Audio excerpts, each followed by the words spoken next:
Есімім Үсен Нұрзият болады. 2021 жылы сүйек туберкулез болып ауырып, жергілікті докторханалар емдей алмаймыз деп шығарып жіберді. Содан осы Алматы көлемінде көптеген докторханаларға барып қаралдым. Бір жылдай басқа бір докторханада ем алдым, бірақ ешқандай емі болмады. Содан YouTube каналдан Сүлеймен Маралбай мырзаны көріп, осындай сүйек туберкулезін емдейміз деген дәрішөптерменен бұл кісінің рекламасын көрдім да бірден хабарласып келіп, осындан кеңес алып дәрісін алдым. Сосын маған айтты, бірінші бастапқыда мына дәріні 20 күн ішесіз, 20 күнде сізге емі болады деді. Аллаға шүкір. Іштім, 18-ші күні айтқанында емі қонып, ағып жатқан ірігім тоқтап. Ары қарай дәріні 3 ай қолдандым. 3 ай қолдану барысында өте керемет жақсы әсері болды. Негізі арықтап 46 килограмм болғам. Қазір салмағым 62 килограмм. Солай 3 ай ем алдым, жазылдым, жақсы болдым.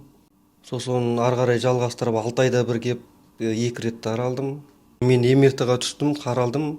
УЗИ-ға да түсіп қаралдым. Ешқандай ауру белгілері қалған жоқ. Түбегейлі жазылып кеткен.